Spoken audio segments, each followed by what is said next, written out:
Hello दोस्तों, एक बार आपका फिर से स्वागत है मेरी यूट्यूब चैनल अकरम एग्री सॉल्यूशंस में। और दोस्तों, आज की इस वीडियो में हम डिस्कस करेंगे फर्टिगेशन शेड्यूल के बारे में। और इस फर्टिगेशन शेड्यूल में हम मेलन्स के बारे में बात करेंगे। और दोस्तों, मेलन्स में भी मेनली हम दो क्रॉप्स को कवर करेंगे।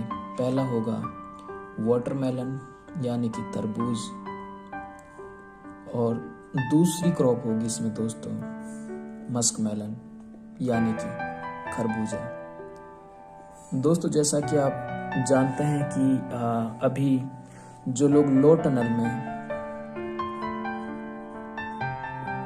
ये दोनों क्रॉप्स लेना चाह रहे हैं, उन्होंने अपनी सीडलिंग्स तैयार करवाना शुरू कर दिया है। और जनवरी के मिड से लेकर जनवरी के एंड या फिर 1 फेब तक ये लोग, या फरवरी का जो फर्स्ट वीक होगा तब तक ये लो टनल वाली क्रॉप्स की ट्रांसप्लांटिंग हो जाएगी। और फिर फरवरी मिड और फरवरी एंड के बाद तो आप ओपन में भी एक डायरेक्ट सीड सोइंग से ये क्रॉप तैयार कर सकते हैं।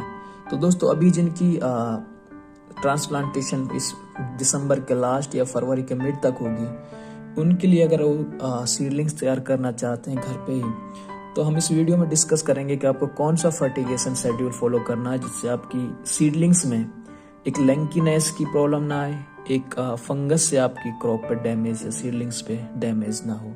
दोस्तों, इसके साथ ही ये वाटरमेलन मस्क मेलन के अलावा ये फर्टिगेशन शेड्यूल आपका काम करेगा स्पंज गार्ड यानी कि तोरी, बिटर गार्ड यानी कि करेला, और इसके अलावा जो बोटल गार्ड होता है लौकी, उसमें भी ये फर्टिगेशन शेड्यूल बराबर काम करेगा। बस थोड़ी सी बातों का आपको ध्यान देना है। जुकनी अगर आप लगाते हैं तो उसमें भी ये फर्टिगेशन शेड्यूल काम करेगा। और इसके अलावा इस तरह की जो क्रॉप्स होती हैं उन सब में बराबर काम करेगा। तो दोस्तों, चलिए शुरू करते हैं कि आपको किस तरह से शेड्यूल को फॉलो करना है। दोस्तों, आप ट्रे में ही ये सीडलिंग्स मेनली तैयार करते हैं। ये मान लो आपकी ट्रे है और आपने इस ट्रे में सॉइललेस मीडिया में सीड की सोइंग कर दी है। ये डिपेंड करेगा कि आपके वहाँ पर टेम्परेचर कितना है, और अगर आपके पास जर्मिनेशन चैम्बर की फैसिलिटी है तो आपका सीड तकरीबन 4 से 5 दिन में जर्मिनेट हो जाएगा। और अगर आपके वहाँ पर जर्मिनेशन चैम्बर की फैसिलिटी नहीं है और टेम्परेचर जैसा कि आपको पता है काफ़ी लो हो चुका है, तो आप अगर पॉली शीट से भी ये ट्रे को कवर कर देंगे तो भी आपका जर्मिनेशन 5 से 6 या 7-8 दिन में 5 से 8 दिन में हो जाएगा। दोस्तों, जैसे ही आपकी ट्रे में हल्का सा जर्मिनेशन स्टार्ट हो, थोड़ा सा भी आपको किसी भी कैविटी में जर्मिनेशन दिखाई दे, तो आपको तुरंत इन ट्रेस को अपने स्टैंड पे या फिर जमीन के ऊपर शिफ्ट कर देना होता है। दोस्तों, जैसे ही आप इसको जमीन पे शिफ्ट करें तो आपको ध्यान देना है कि आपको यहीं से अपना फर्टिगेशन शेड्यूल शुरू करना है। मैं आपको यहाँ पर डे वाइज ये फर्टिगेशन शेड्यूल बताने की कोशिश करूंगा। सबसे पहले आपको डे 1 को फॉलो करना है। दोस्तों, डे 1 वो होगा जब आप ट्रेज को शिफ्ट करेंगे स्टैंड के ऊपर या फिर जमीन के ऊपर। आपको पहले ही दिन इसके ऊपर सीडलिंग की ट्रेज के ऊपर फंजीसाइड का स्प्रे करना है। और अगर आपने यहाँ पर फंजीसाइड का स्प्रे कर दिया तो आप ये मान सकते हैं कि आप 70% फंगस से आपकी क्रॉप को, अपनी सीडलिंग्स को आपने बचा लिया है। कौन सी दवा और कितनी डोज आपको लेनी है? आप पहली दवा आप यूज कर सकते हैं कॉपर ऑक्सीक्लोराइड, और ये दवा मार्केट में दोस्तों बिलीटॉक्स 50 के नाम से मिलती है। डोज आपको दोस्तों जो इस दवा की लेनी है वो आपको 1 ग्राम पर लीटर के हिसाब से लेनी है। और इसका फोलियर स्प्रे आपको अपनी सीडलिंग्स के ऊपर करना है। इसके अलावा दोस्तों, अगर ये दवा आपके पास ना हो तो आप दूसरी दवा ले सकते हैं कैप्टान।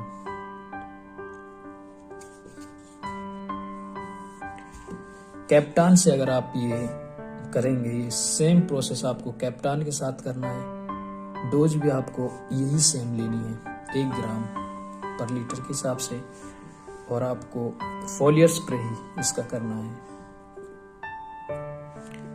दोस्तों, अगर आपने ये स्प्रे पहले दिन कर लिया तो आपकी सीडलिंग्स में 70%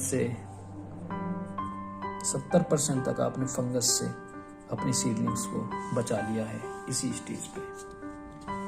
चलिए दोस्तों आगे की तरफ बढ़ते हैं। डे 1 पे आपको ये करना है, आप नोट कर सकते हैं चीज। इसके बाद दोस्तों बारी आती है हमारी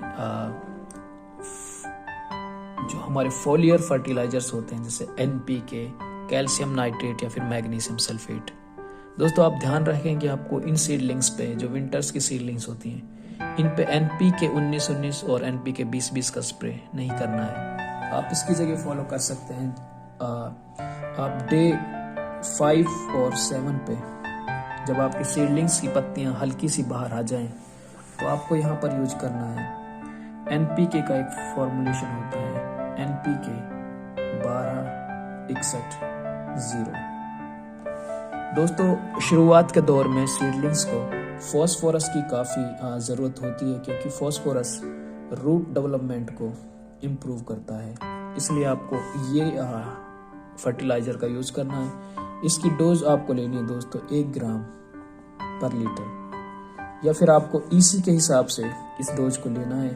EC को आपको 1500 माइक्रो सीमेंस पर सेंटीमीटर तक मेंटेन करना है। दोस्तों यहाँ से आपको 12% नाइट्रोजन भी मिलेगा, जिससे आपकी वेजिटेटिव ग्रोथ भी इम्प्रूव होगी। इसके अलावा दोस्तों जैसे ही आप आगे बढ़ते हैं, तो आपको यहाँ पर डे 10 पर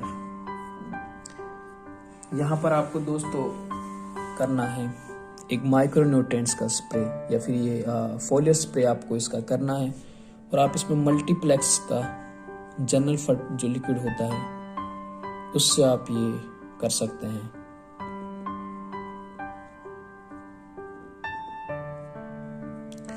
इसकी डोज दोस्तों आपको रखनी है 1 से 2 ml पर लीटर के हिसाब से।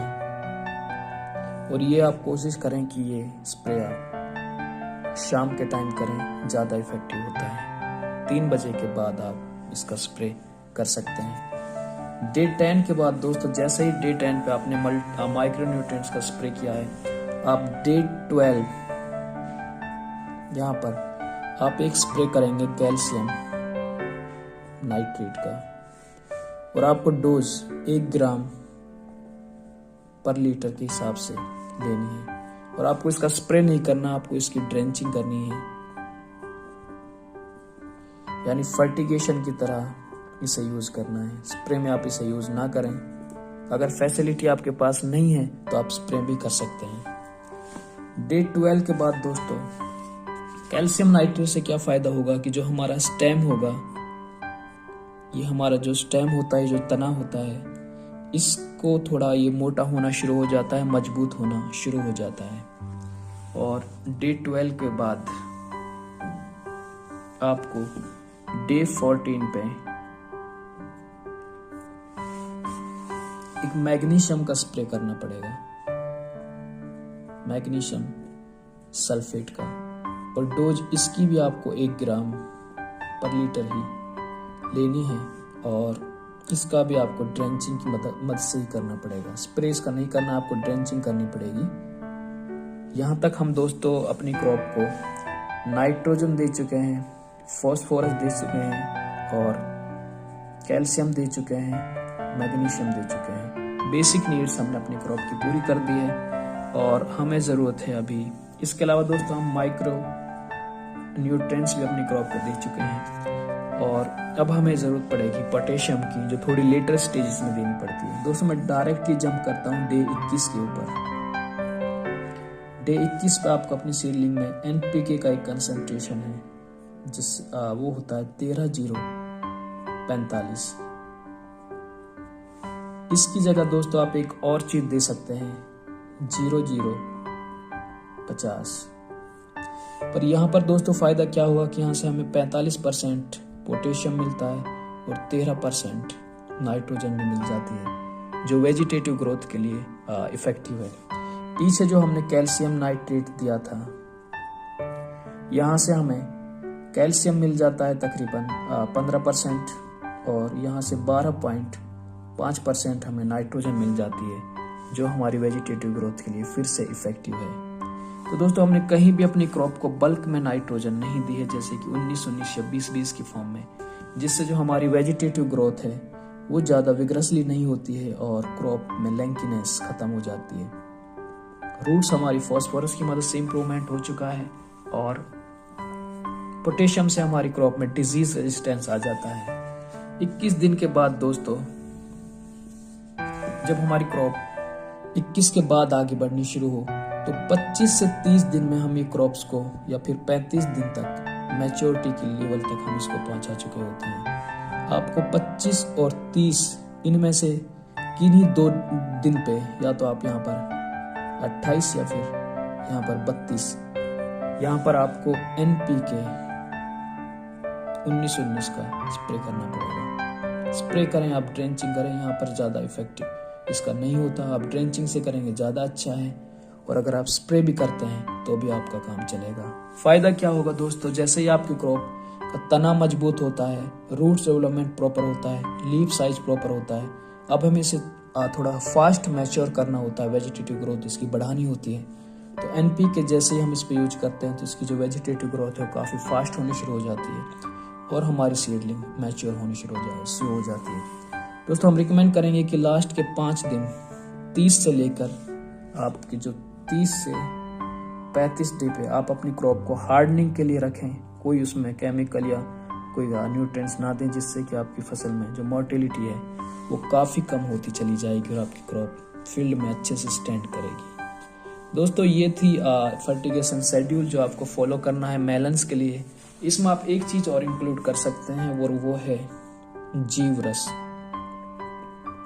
दोस्तों मल्टीप्लेक्स कंपनी का ये बहुत ही अच्छा प्रोडक्ट है जिसमें होता है ह्यूमिक एसिड और ये इसमें होता है 12%। बायो है तो कोई साइड इफेक्ट नहीं है। इसका आपको यूज कैसे करना है कि जैसे हमने डे 5 के बाद जैसे ही आपकी सीडलिंग्स हल्की सी बाहर आए या डे 7 के बाद आप हर वीकली इंटरवल पे इसका आप ड्रेंचिंग कर सकते हैं पानी के साथ। इसका कभी भी आप फॉलियर स्प्रे नहीं करें, नहीं तो आपकी क्रॉप्स के ऊपर बर्निंग आ सकती है। आपको हमेशा इसे ड्रेंचिंग में ही चलाना है और आपको 0.1 ml पर लीटर के हिसाब से इसे यूज करना है, यानी कि आपको 100 ml जीवरस पर 100 लीटर पानी में पर 1000 लीटर पानी में मिलाकर इसका फर्टिगेशन करना है। आप इस डोज को थोड़ा सा बढ़ा भी सकते हैं। आप इस डोज को ले सकते हैं 200 ml पर 1000 लीटर पानी में मिलाकर आपको इसकी ड्रेंचिंग करनी है। फर्टिगेशन से इसको जड़ों में पहुंचाना है।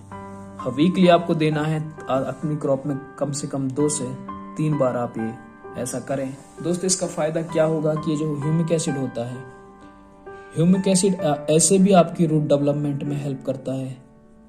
दूसरा दोस्तों, आपके रूट जोन में जो रूट जोन होता है प्लांट का, सीडलिंग का, उसमें जो भी न्यूट्रिएंट्स पड़े हुए होते हैं जो यूजेबल फॉर्म में नहीं होते, उन न्यूट्रिएंट्स को यूजेबल फॉर्म में कन्वर्ट करता है ह्यूमिक एसिड।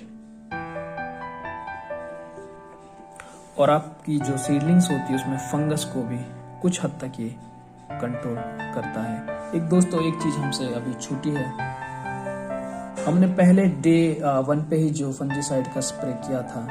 अगर ये स्प्रे आप डे 10 और 14 के बीच में एक बार और रिपीट करते हैं, यहाँ पर आपको जो कॉपर ऑक्सीक्लोराइड या फिर जो आपने कैप्टान का स्प्रे किया था, यहाँ पर आप डोज को 2 ग्राम पर लीटर के हिसाब से कर सकते हैं और आपकी क्रॉप में हमें नहीं लगता इसके बाद कोई भी प्रॉब्लम होगी। इरिगेशन पे आप अच्छे से कमांड करें, ध्यान से इरिगेट करें, ज़्यादा इरिगेशन ना दें और वाटर मैनेजमेंट पे पकड़ बना कर रखें। डिजीज़ मैनेजमेंट इस पे जो आएंगी, कुछ एक इंसेक्ट पेस्ट आते हैं, वो हम एक अलग से वीडियो में डिस्कस करेंगे। अगर आपको ऐसा लगता है कि डिस्कस हमें करना चाहिए तो अभी के लिए दोस्तों धन्यवाद।